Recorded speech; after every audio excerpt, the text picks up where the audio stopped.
we have centaurs. And I chose this one because, A, it is a little bit humorous, I think. It's sort of counterintuitive. But B, in a way, it's actually better than a lot of centaurs, and I'll explain why here. So here's a nice centaur skeleton. I shot one in the wild, and I cleaned it and gutted it. No, I'm kidding. This is at a museum somewhere. Some of you may have visited it. And this is, I think, great because this is very much how you would have to fit a skeleton into most people's centaur drawings or models. And it presents a huge, ginormous problem, which is that there are two totally separate sets of vertebrae. Yes, I did use an ant pile, and I had to keep telling the FBI that it wasn't a murder victim, Michael. Okay. So yeah, this is a big deal because basically the way this is developed in torsos, you would want to have like a whole set of guts, a heart, lungs, stomach up here that would then I guess have to run all the way out here, and then a whole other set of like heart, guts, lungs. It's really not going to work out very well. In fact, it's probably impossible to work developmentally. So what I would recommend, in fact what I would plead with you to do if you have to do a centaur-like creature, is to actually assume that the rib cage is continuous. And then to think about the design. Where do you want the parts to go? Probably the lungs have to go up here. And the reason I say that is if you make the trachea long enough to get down there, you're going to have some serious breathing problems.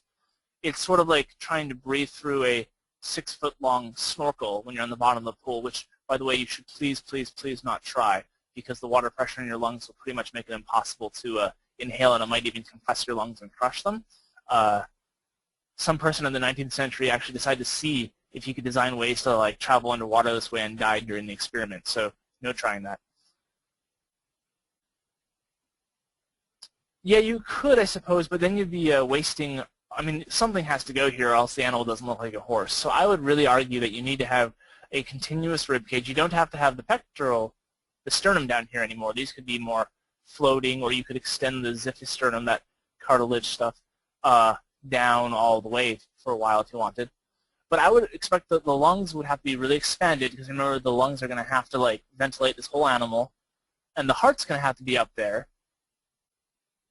because the heart needs to be next to the lungs. I hope it's obvious why, but you know the oxygen has to go from the lungs into the blood that goes there, and you move them far away, then the heart has to pump harder on the blood going to the lungs, and that's a problem because the walls of the lungs are really incredibly thin, especially in mammals with the little alveoli, and it would burst and you would fill your lungs with fluid and die. So really you got to have the heart and the lungs up here, but you could have greatly expanded hearts and lungs. Maybe this ribcage would be deeper as a result slightly. Although maybe not if you're trying to really make it look humanish. And then you'd want to have maybe a liver and other stuff, and then a whole set of like horse digestive bits back here. And that could be fun. I think I might have said this as a throwaway comment in the free webinar, but this means that like when you're rigging it for animation, the torso up here is going to have to breathe hard when it's like exerting itself, when it's running and kind of fighting the forces of good or evil or what have you. Like this thing's going to be like because it's got to breathe for the whole animal. Likewise, eating would be pretty amusing, I think, because they're not going to be able to eat hay and grass, which is probably a good thing. Those are pretty low calories, but they're going to have to eat a lot through this little mouth. So you could imagine them wanting to eat lots of relatively high calorie-dense things. Maybe they'd be fond of sweets or meats or something. I know it seems weird to have carnivorous centaurs, but that would work out pretty well. Yeah, absolutely. Hypertrophying of that, maybe particularly strong stomach muscles around it to help work with it. Those kinds of things would be great design products. Now, I do realize that means that your stomach is going to be a little less hidden here, which is of course why I picked that this guy here, because I think they're trying to be funny and just putting a more generously proportioned gentleman onto a horse, but in a way this is actually a much better design whether it was intentional or not. I do realize that has a problem, that sometimes you want to design your attractive Centaur females, because there's a lot of fantasy books where that's sort of an important point. And whether that's good sociological design, I don't know, but I realize it could come up. So could we maybe make a working Centaur that doesn't have to have quite so much of an extended gut while still keeping the rib cage? And I think the answer is yes. Starting here, we could solve one other good problem, which would be rather than having this incredibly sharp curve of the back, we could actually make the back curve up sooner, making the neural spines climb up higher, and that would make a lot more room for the guts, and would also actually make the whole rib cage make more sense, because then you wouldn't have like a sharp 90-degree turn, you'd have a more gentle turn down into the horse part of the rib cage. And, you know, with either long hair and manes as a combination, you could even, to some degree, hide this shape. It wouldn't really be hidden, but it would be less obvious with the hair and their mane covering it. So I think you could get away with that. And to some degree, I remember in like the Harry Potter Centaur, they did a little bit of thickening this up. I don't think they went as far as they could have, but they started to move that way. And I think that's a really good design. If you're going to functionally add an extended torso up here, you really should make it have a right curve. This would also get rid of back pains, by the way. We have horrible back pains because of this double curve in our back. And this would pretty much get rid of those for Centaur. So they would appreciate it if you would design them this way. And then, of course, you know, you would definitely have more room to skinnyify this part of the torso. I still wouldn't normally make it too skinny, but if, you know, your director was like, okay, I'll let you do your crazy spine idea and your crazy ribcage idea, but I want my female Centaurs to look good in halter tops. Oh, halter top is a funny term with a Centaur. Then you'd at least be able to pull that off to some degree. Wow, halter tops, I gotta remember to put that in somewhere. Yeah, that's really, it's a double entendre. Okay, so moving on.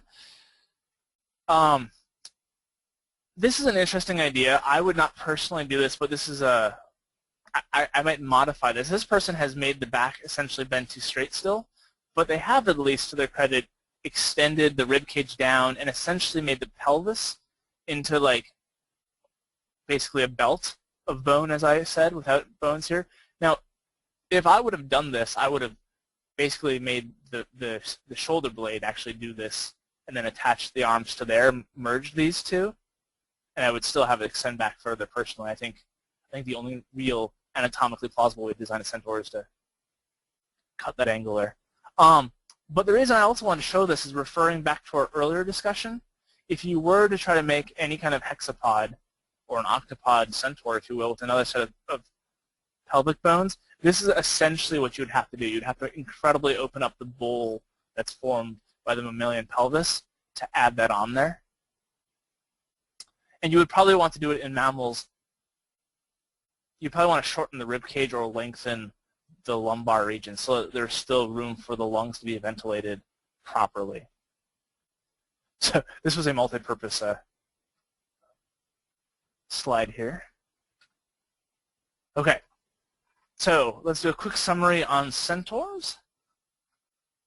Basically, my main point is, you know, hexapods are hard to do well. They really are. I think people mostly take shortcuts in most of the designs you see today rather than making them particularly plausible, but you're making your job almost impossible if you give them two sets of rib cages. So this is a problem to be avoided if at all possible. On the upshot of Centaurs, feel free to use, you know, mammal anatomy. They're supposed to be mammals. So, you know, you do get to rely upon more familiar anatomy. The horse forelimbs should look like horse forelimbs, and that's a good deal. And of course, the human limbs ought to look roughly like human limbs, so that's fine. What you have to solve there are more problems with the shape of the spine and the shape of the rib cage and the torso curving underneath. I do think this is another case where if you're designing not just a static model, but one to be animated, you really want to work with the rest of your pipeline guys and the TD here to solve basic problems. And the problems that will give them character. But you want to like figure out where the guts are going to go, where the functional parts are, the breathing parts, which I would say probably have to be in the upper human torso, and take that into account when they're rigged and when they're animated. And you know, there's a lot of character to be had there. You know, that's a lot of showing exertion if you can have that hypertrophied ventilation muscles taking place powerfully respiring like the lower part of the human torso to help ventilate the horse as well as the human part.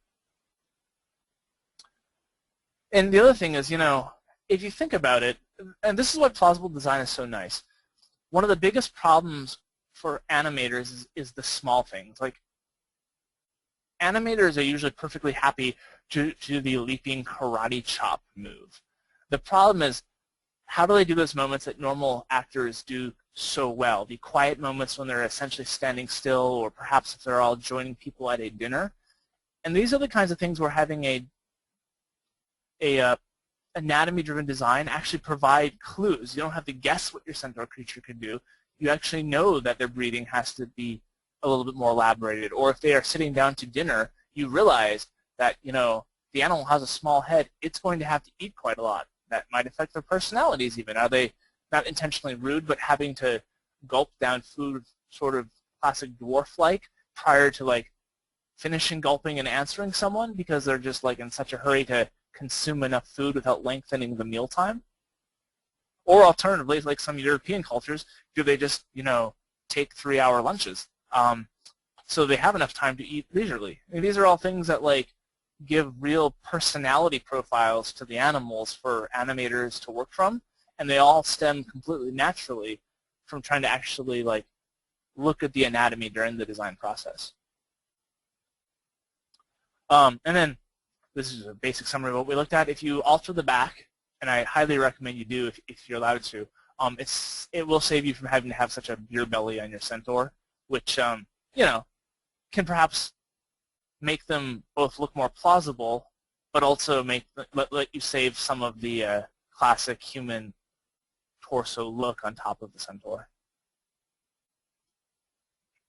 By the way, if you want, there's no reason you can't give the human torso a belly button, because, of course, there's no visible belly button on the horse part, so you can just assume that that's where the placenta, plugged into them while they're in utero. So you can do that if you want. Okay, good question. I think questions are, nope. This is a good place for a question on centaurs. If anyone else has centaur questions, this is a good point.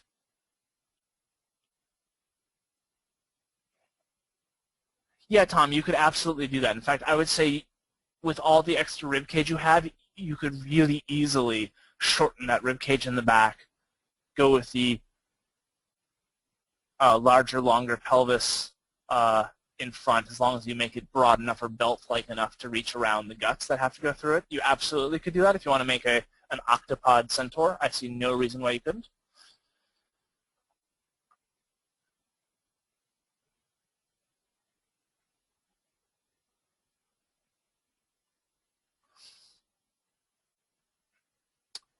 Okay, good muscle questions. Sean, I think the external obliques you're going to have to assume arise from fascia, maybe even fascia that ultimately connect to the horse scapulae, the front edge there. In fact, that's a pretty good solution because the horse scapulae can't actually run up like the usual sternocleidomastoids, although, you could do that. You totally could make a sternocleidomastoid-like muscle coming off the front of the shoulders of the horse forelimbs and then run up much the way you actually get the side abdominal muscle contour. And then up the side, almost disappearing as if they were iliocostalis going up the back of the humans. You could totally do that. Now I wish I'd drawn that. And that would be a really fun solution to make it seem sort of natural both for the horse and the human torsos. Let's see, question on fat centaurs. Oh, that's a great question, Roman. Where would the fat be distributed?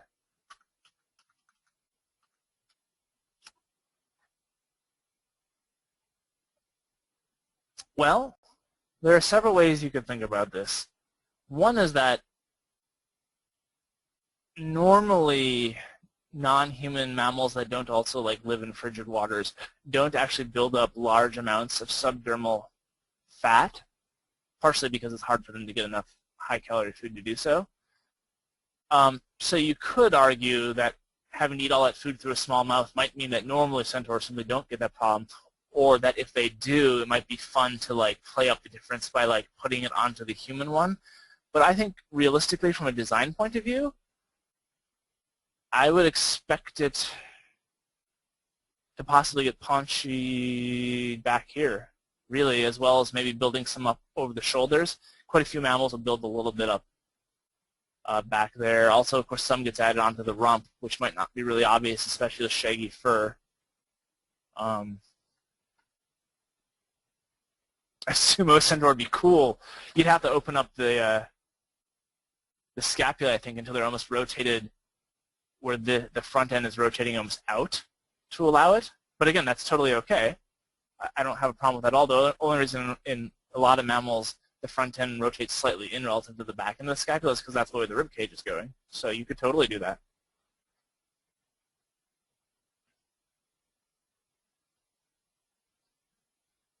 From a character design point of view, though, I would have no problem if somebody simply made the human part fat. I mean, it's good character design. We recognize paunchy humans, and if that's what the character is supposed to be, it's a great way to show it, regardless, in this case, of what might be more biologically plausible. It's one of those cases where, like, I want you to understand the anatomy, but I don't want you to be a slave to it. If they're like, this person needs to look like an old fat king centaur, that might be still a pretty good way to go then. Okay, flying hexapods. We're going to look at some details, but not others. So we'll just pretend we're cutting everything off right here. We don't care about the wings. We care about how they attach to the body. One thing, oh yeah, I do want to make a small point here. Flying snakes or flying legless dragons are still hexapods. I know, there's only one set of limbs, but the thing is that snakes are a known quantity, and they are animals who, in the fossil record, they have forelimbs and hind limbs.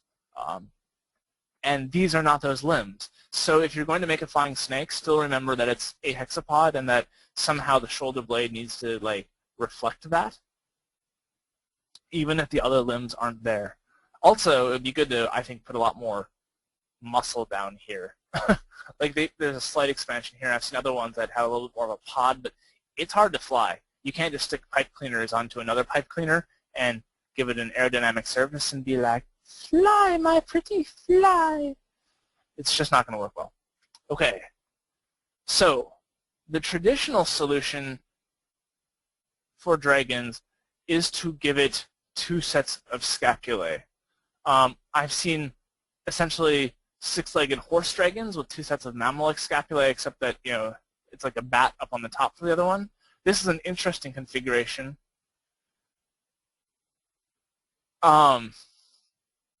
This is an interesting situation where they've actually added mammal-like shoulder blades, literally external, like overlapping the more bird-like or therefore dinosaur-like shoulder blades.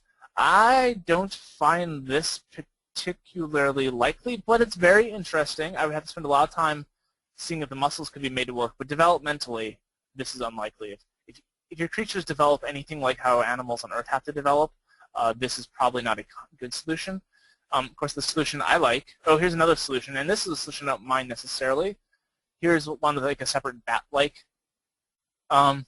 shoulder blade on the top. If you're going to go this route, and I'm not saying you can't, if you're going to go this route, make it almost like an incomplete pelvis. Fuse this to the vertebrae and make the back stiff, which is actually usually pretty good for flying animals anyways, and make it much larger. I mean, you need huge muscles to fly, even in small things. So anyways, some ways it has been done. Here now is, this is a model, so you know, I'm not trying to make fun of these people. They obviously have limitations of what they could find. But this is a mammal-like solution in one sense. It's very open in the front.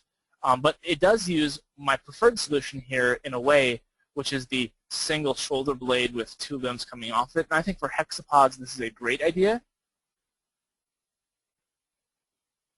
But I definitely don't think leaving it open in mammal like here is a good idea. When you fly, you do not want the base for your flight arms to move.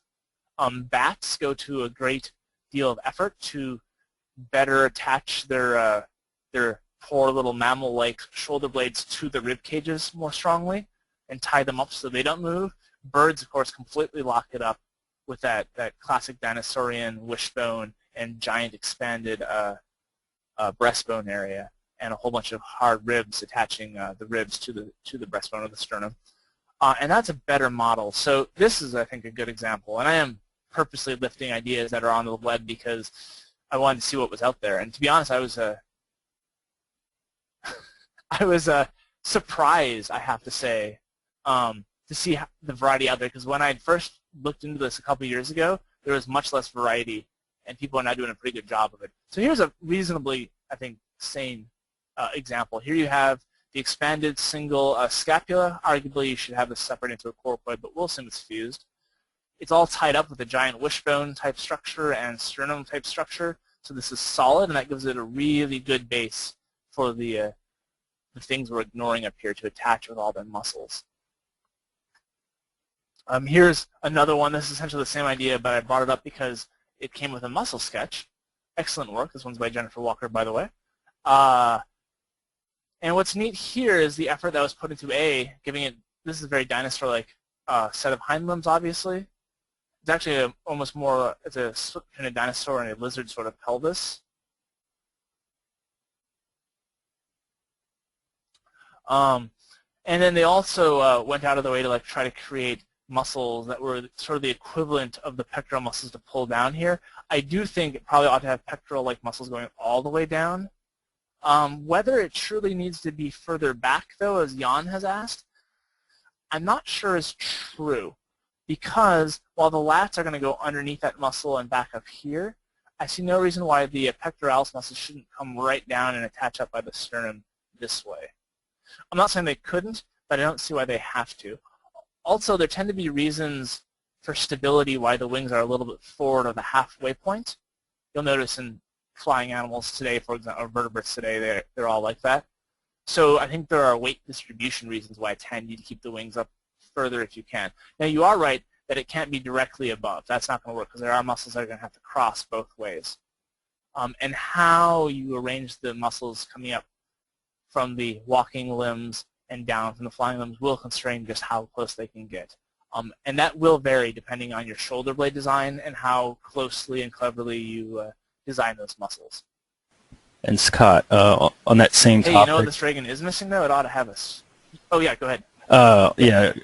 With what Jan was talking about, on quadrupeds, keep in mind, guys, that the rib cages kind of make a plane break where the shoulder blades rest on a quadruped. So you'll see that the rib cage has designed room to allow the shoulder blades to be there. It's not just a block from the widest point. You know, pretty common sense, but there is a little bit more room if you put in that angle where the shoulder blades rest.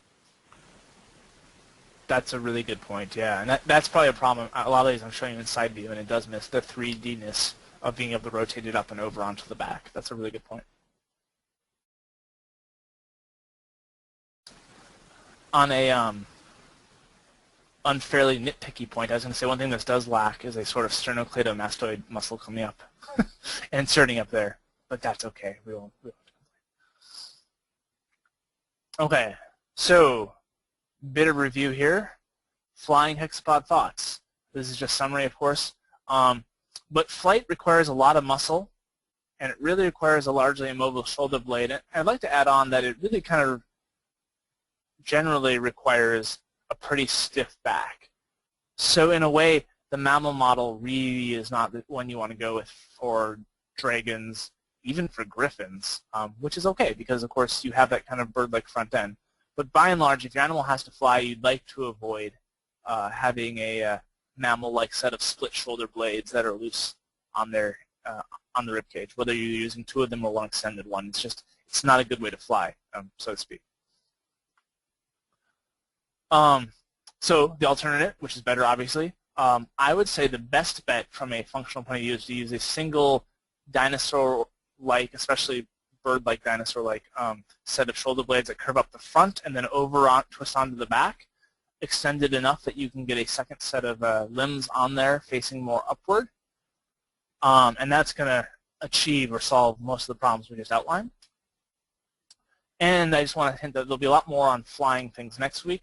I wanted to cover this because I want to get more into like how you can design them for launch, how you can design the wings, other things we can do for plausibility. I don't want to just talk about how you can attach it, but we will explore a little bit more about the muscles and attaching to these kinds of like extended shoulder blades with 2 limbs next week when we talk about that.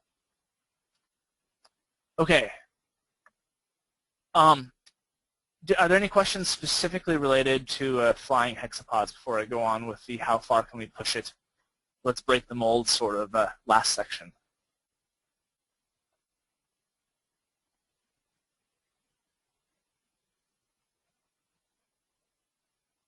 All right, looks like we're good.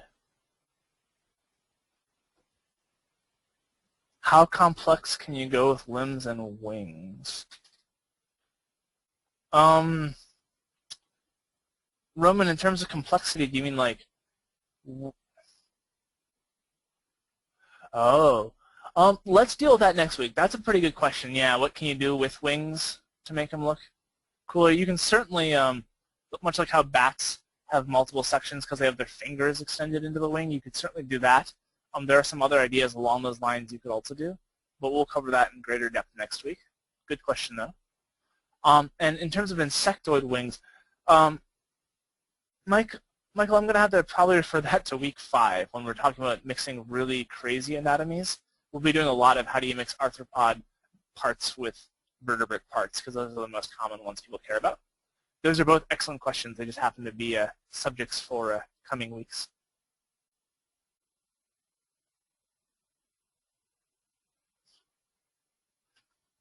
Okay, so how much further can you push it?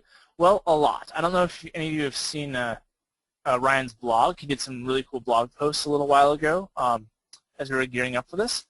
And you could put a lot of extra limbs on things if you wanted to. And what I like about this is this all makes perfect functional sense. You know, there's no reason you couldn't develop a limb. You have a essentially scapula-like structure. Should this be even a little broader so it could support maybe even bigger muscles? Maybe, or also they could just originate on the ribs. And then the pelvis provides a great area for some limb muscles to come down onto.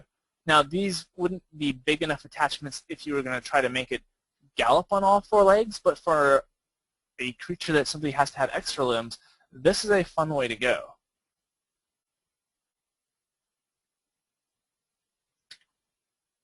Roman, I'll bring that up at the end of class. That's a good question. Okay, so here's the first dirty secret I want to share with you. Hexapod locomotion sucks, like this. There's a reason there aren't animals like this. The types of fish-like animals that first developed fin-like things actually had initially multiple sets of fins. They didn't have to end up with just 4 legs. The reason they did it was because using locomotion kind of like tetrapods, there isn't so much utility.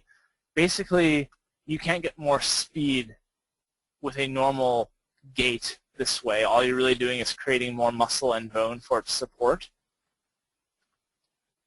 So like this, hexapod locomotion isn't so good, but like this,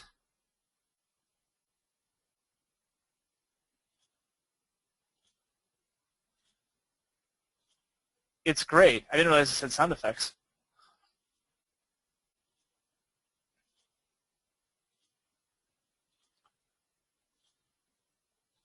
In other words, the animals who actually have 6 legs today, all of which on land at least are some sort of arthropod, do a really good job of explaining how 6 legs really are useful, and that's to provide the ability to scamper fairly quickly while having a lot of support. Now you might be thinking, well, without giving it arthropod limbs, can we really do this?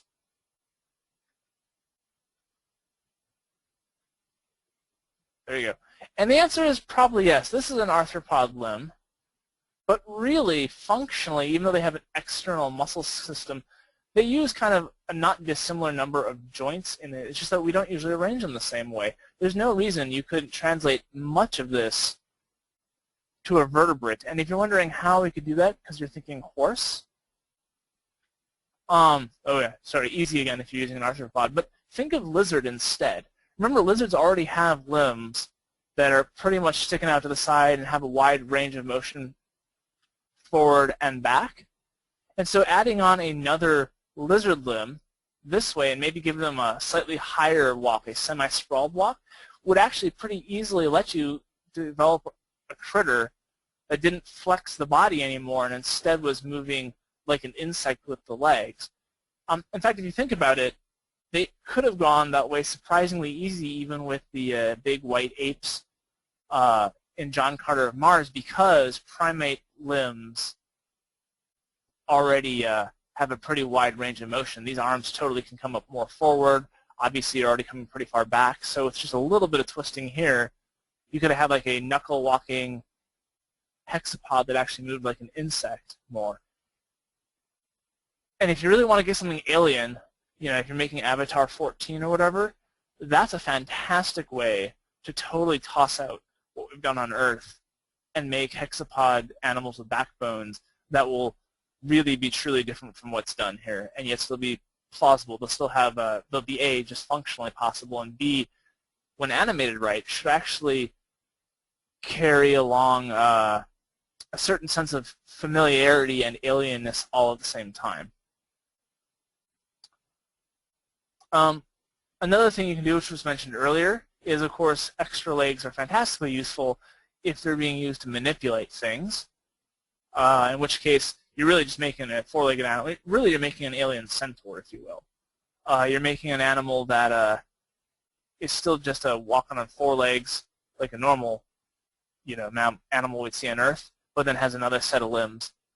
Obviously, this one has some odd arachnoid things going on here, but it's just an example. Another great example, actually, in Avatar, is that animals that move in trees can really make use of this hexapod lifestyle.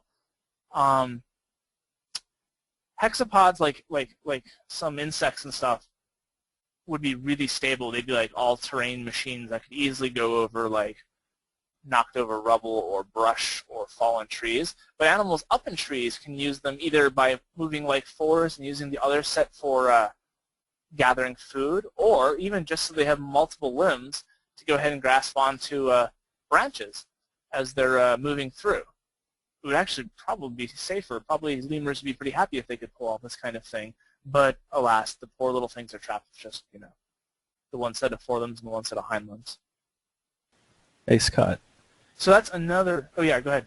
Yeah, I don't really remember that character in Avatar, but looking at it now, the design's pretty interesting. It looks like they took the forearms and split it off at the condyles of the humerus.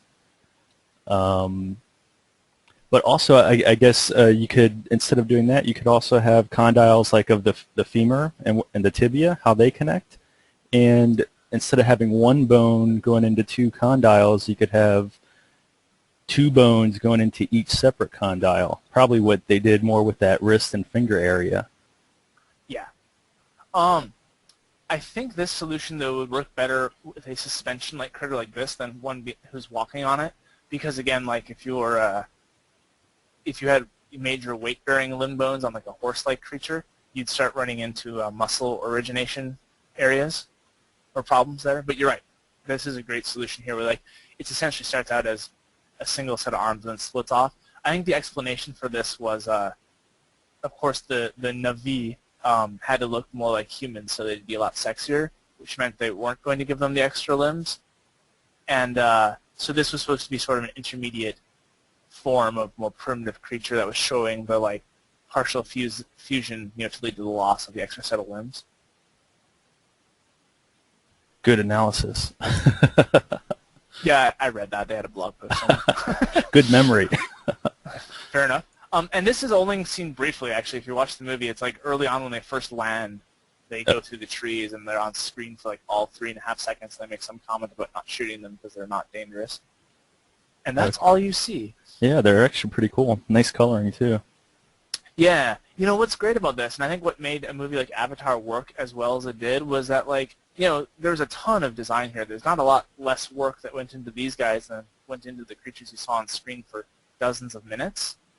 But that's what it's like to shoot in real life, you know. Things that have throwaway moments still need to make sense, or else they sort of scream handcrafted, like, oh, I put lots of detail into the things you see a lot, but skimped on the other things. And so I think when you're doing film and TV work, like making sure you put thought into even the bit parts, really helps drive home a sense of realism that's just picked up sort of intuitively or subconsciously as the story unfolds. Right. It's like even though it kind of represents a monkey in a tree, they still pulled, it looks like, colorations from that rainforest, from, a tree frog, and maybe some other things, but those Yep. look prominent to me. But then it meshes all well within that ecosystem and design. Yep.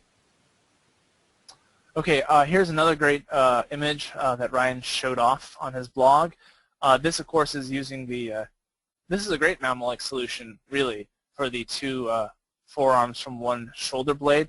Conceivably, it might have even been good to extend it back just a little further for a triceps origin, but for an animal that, for example, either moved through the trees, or an intelligent animal that simply had to manipulate tools, especially if they had to manipulate things while climbing, great idea, while attached to a very humanoid body. So there's a lot you can do to really push hexapods way beyond what we've seen, or even what I talked about in the first two-thirds of this talk. The reality is, mammal and dinosaur-like hexapod locomotion, where all 6 limbs are used for getting around, for land animals, is not really very useful. There's a reason why we don't see it. I'm not saying you shouldn't make them. I don't think there's a problem with that. People expect it. We've been crafting creatures like that for the last several thousands of years. So there's going to be a call for them. It's okay. But if you really want to push it, really consider doing the work to throw together a sort of arthropod-like limb section. And you know what? If I get a chance, much like the fawn last week, I think I'll try to do a cross-section or something with some suggestions on how joints and muscles would work like that for the sort of arthropod-like vertebrate limbs. But yeah, just start out looking at crocs or lizards and think about adding on another set of one of our shoulder or pelvic solutions there to get your extra set of legs on, and then just don't animate it walking like a 6-legged horse. Animate it walking like a 6-legged insect. And there are advantages to this. If you want your big creature to chase people through the forest, you really are an all-terrain animal when you move with that classic hexapod-like locomotion. I don't know if you're super fast, but if the poor little human or human-like main character has to scramble with their sad set of 2 legs and 2 arms, even if the top speed of your arthropod-like hexapod is slower, its ability to go over or around things that are in the way would be much better, which should lead to an interesting and creepy sort of chase dynamic.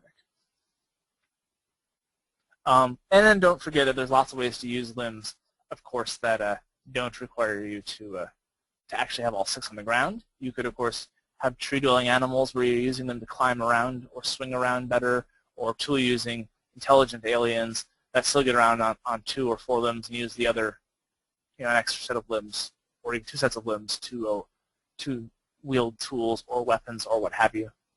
So those are all, I think, very good design suggestions which people ought to consider. Are there any questions so far? I have a brief review of the most important points for all today to go over, but it's like 3 more slides. So I wanted to see if there are any questions just specifically on the pushing them far idea.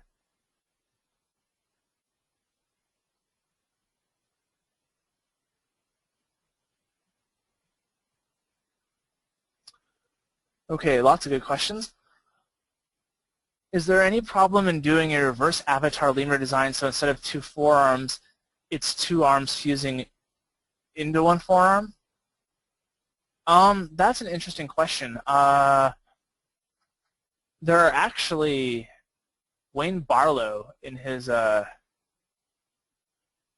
book where he designed a whole alien fauna, had a twist on that where he was making dipods, I think he called them, where basically the fore and the hind limbs were starting out with 2, with a regular set of shoulders and 2 humeruses and 2 femora coming down, 2 femora coming down, and then they would fuse into a single limb.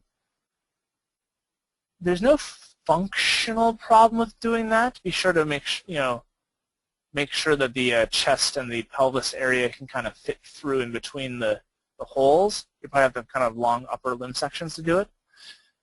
There probably are developmental problems if you're assuming sort of Earth-like development, I'm not quite sure how you would developmentally pull it off, because when limbs develop, okay, I don't want to go that far into gene signaling and tissue development, but suffice it to say that there are problems developmentally with doing that. But there isn't a structural problem. There's no inherent reason you couldn't do that. Maybe give them pretty big, flexible feet and single hand and single foot so that they can keep their balance and adjust well. But there isn't an inherent structural reason why you couldn't, even though there are developmental problems on our planet. Roman asked, can you have flexible limbs that are solid in parts but have bending abilities like an octopus? And how would that look on a hexapod?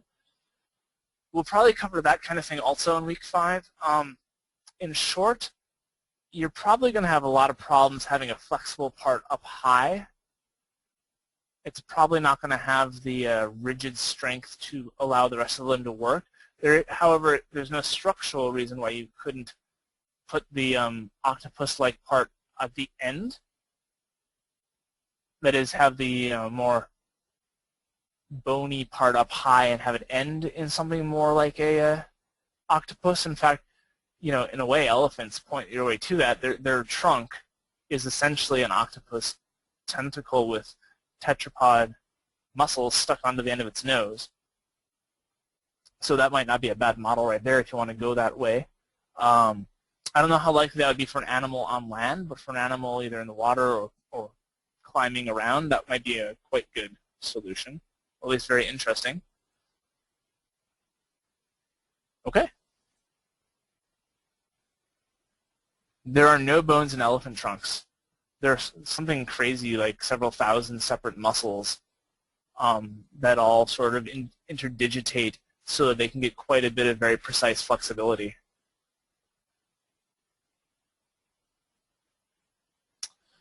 Another set of reversed arms for an alien that could see in front and behind him.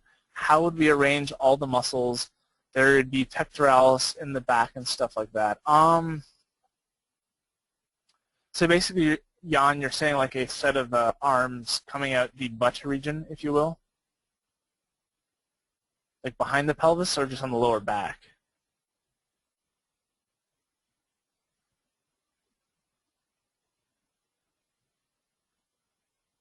Oh, okay. Under the first set of arms, I think you're probably going to have the equivalent of the lats in that case actually coming up to connect with some of the pectoral muscles coming down from the regular set of forearms, if you will, and then you're just going to have another set of pectoral muscles coming off at arms, tucking down in front of the chest, and actually maybe even merging in part with the other set of pectoral muscles from the other limbs. I don't think that would be a problem. Remember that you can also get twist at the elbow to some degree and at the arm, so you could even have the armpit area not face too much reverse and simply have that reversal come largely out of rotating the elbow and the wrist, much like your own hand can actually face forward and backward to some degree when you hold it up. It would just be specialized for facing the other way, so that wouldn't be an inherent problem. Okay, so let's go over the take-home points here before getting into ZBrush modeling. The big overarching concepts I hope you all remember for the rest of your design lives. Hexapods are a common creature design, obviously, long history, and therefore a big set of expectations. But because of that, in part, the designs are often stuck sort of in our modern-day interpretation of those expectations. And I think while you may have to do that sometimes, we can often do better. Mammal and non-mammal hexapods definitely have their own challenges.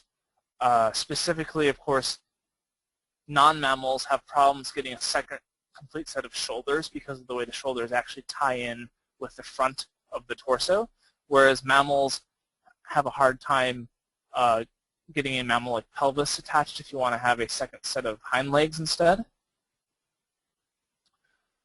Of course, we discussed some of those solutions specifically, but always try to remember whether you're doing a modern sort of stuck in a rut hexapod, or you're doing a cool, let's really push this idea hexapod, that torso muscles always have to connect those limbs. You know, you always need something that's the equivalent of latissimus dorsi on a forelimb and a pectoralis and a deltoid. You have to have those muscles that extend up onto different parts of the torso or the scapula, because otherwise the limb can't function. You can't just have a pipe cleaner glued to the body. It's not going to work. So it's really important then to spend time not just designing the limb, but how those muscles can integrate with other bony and muscly parts of the rest of the torso and the other limbs that might be nearby. And your patients will be rewarded there. Whatever design time you put in there is going to make the overall resulting design make a lot of sense, and it's also going to make the resulting rigging and animation make a whole lot of sense. So the whole thing will be more believable.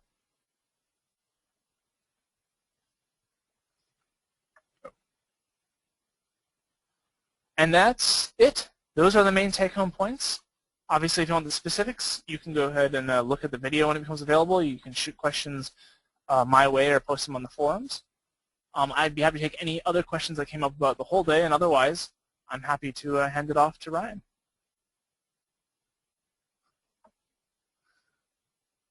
You guys are welcome. Thank you, Michael. I'm flattered to have already been fossilized into your design choice engine.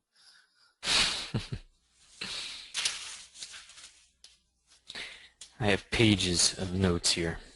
Give us a shout out, guys. Make sure you're okay, that you've got questions, no questions. And then, what do you think? Quick little 5-minute break before we jump into some ZBrush. We've been at it about an hour and a half. And the ZBrush side here actually could extend quite a bit.